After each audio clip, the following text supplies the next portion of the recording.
ஓம் சாந்தி. நாம் ஒரு தந்தையிடம் உண்மையான அன்பை வைக்கின்ற ஆத்மா.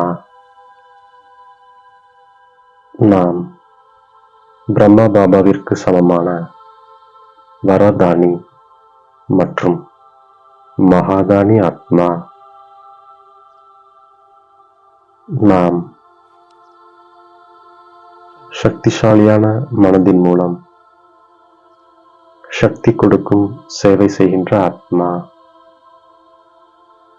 நாம் விகர்மங்களின் தண்டனைகளிலிருந்து விடுபடுவதற்கான முயற்சியை செய்கின்றோம்.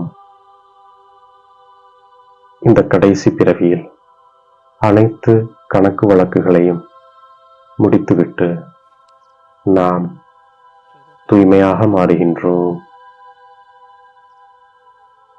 நாம் எந்த ஒரு தேகதாரியிடமும் மனதை வைக்க மாட்டோம் என்று உறுதிமொழி எடுக்கின்றோம். ஒரு தந்தையை மட்டுமே நினைவு செய்கின்றோம். நம்முடைய தேகத்தையும் கூட நினைக்காமல் இருக்கின்றோம். தந்தை தேகம் உட்பட அனைத்தையும் சந்நியாசம் செய்ய வைக்கின்றார். இப்போது உயர்ந்ததிலும் உயர்ந்த தந்தை அவரே வந்து அறிமுகத்தை கொடுக்கின்றார். நாம் அனைவரும் சகோதரர்கள். நம் அனைவருக்கும் தந்தை ஒரே ஒரு நிராகாரரே. இந்த சிறிய ஆத்மாவில் எவ்வளவு நடிப்பு நிச்சயிக்கப்பட்டிருக்கின்றது. இப்போது தந்தை வந்து நம்மை ஆத்மா அபிமானியாக மாற்றுகின்றார். நாம் தான் பூஜைக்குரிய தேவதைகள். இந்த விளையாட்டு பதித்தத்திலிருந்து பாவனமாகவும் பாவன நிலையிலிருந்து பதித்தமாகவும் மாறுவதற்கான விளையாட்டாகும். இப்போது அனைவருக்கும் இது கடைசி பிறவியாகும். ஆத்மா மற்றும் பரமாத்மாவிற்கு தான் முழு நாடகத்திலும் மகத்துவம் இருக்கிறது. நாம் பழைய உலகத்திலிருந்து புதிய உலகத்திற்கு செல்கின்றோம் என்பதால் பழைய உலகத்தின் மீது நிச்சயம் நமக்கு வைராகியம் வந்து விடுகின்றது.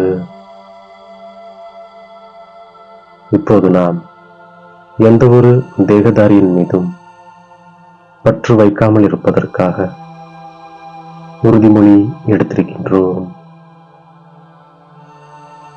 தந்தையை நினைக்கும் பொழுது தேக உணர்வு என்ற நோய் விலகிவிடுகின்றது. நமது கைகள் வேலை செய்தாலும் மனம் தந்தையை நினைவு செய்கின்றது. ஆத்மாக்களாகிய நாமும் இப்போது பரமாத்மாவிடம் அன்பு வைக்கின்றோம். நம்முடைய தந்தை விதை ரூபமாக ஞானம் நிறைந்தவராக இருக்கின்றார். நினைவினால்தான் நாம் தூய்மையாக ஆகின்றோம். நாம் கர்மாதீத் நிலையை அடையும் பொழுது உயர்ந்த பதவியை அடைகின்றோம். உலகத்திற்கு அதிபதியாவது என்பது சித்தி வீடு போன்று கிடையாது. நமக்கு நாமே நன்மை செய்து கொள்வதற்காக நம்மை ஆத்மா என்று உணர்ந்து தந்தையை நன்றாக நினைவு செய்கின்றோம். மேலும் திருமூர்த்தி சிவனின் அறிமுகத்தை மற்றவர்களுக்கும் கொடுக்கின்றோம். சஞ்சீவினி மூலிகை என்பது மன்மனாபவ மந்திரமாகும். இது யோக வலிமையாகும். இப்போது நாம் ஞான வழியில் சென்று கொண்டிருக்கின்றோம். ஞானத்தை கொடுக்கக்கூடியவர் ஞானக்கடல் ஒரே ஒரு தந்தைதான். ஞானக்கடல் பதித்த பாவனர், விடுவிக்கக்கூடியவர், சத்கதியை அளிக்கக்கூடிய வள்ளல் ஒரே ஒரு தந்தைதான். பிரம்ம முகூர்த்த சமயத்தில் விசேஷமாக பிரம்மலோகத்து நிவாசி நிராகார தந்தை ஞான சூரியனின் ஒளி மற்றும் சக்தியின் கிரணங்களை தந்தை நமக்கு வரதான ரூபத்தில் வழங்குகின்றார். கூடவே பிரம்மா பாபா பாக்கிய விதாத்தாவின் ரூபத்தில் பாக்கியம் என்ற அமிர்தத்தை பகிர்ந்தளிக்கின்றார். புத்தி என்ற கலசம் வெறும் அந்த அமிர்தத்தை தாரணை செய்ய தகுதியாக இருக்கின்றது. எந்த விதமான தடை மற்றும் சோதனைகளும் இல்லாமல் இருக்கின்றது. ஆகவே முழு நாளிற்கான உயர்ந்த ஸ்திதி மற்றும் செயல்களின் முகூர்த்தத்தை நாம் ஏற்படுத்திக் கொள்ள முடிகின்றது.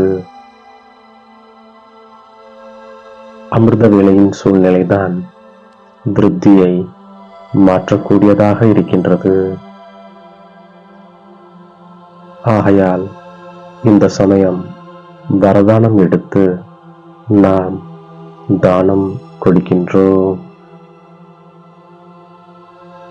மேலும் வரதானி மற்றும் மகாதானியாக நாம் ஆகின்றோம். இப்போது ஊக்கம் உற்சாகத்தோடு நம் மனதில் நாம் தந்தைக்கு சமமாக ஆகியே காட்டுவேன் என்ற உறுதிமொழியை உறுதி செய்கின்றோம். பிரம்மா பாபாவிற்கும் குழந்தைகளாகிய நம் மீது அளவு கடந்த அன்பு இருக்கின்றது.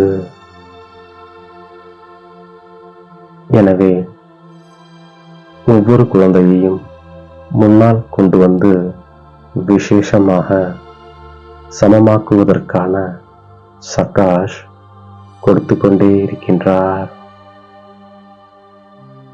கர்மாதீத்தாவதற்கு தந்தையை கூர்மையான புத்தியினால் புரிந்து கொண்டு உண்மையாக நாம் நினைவு செய்கின்றோம்.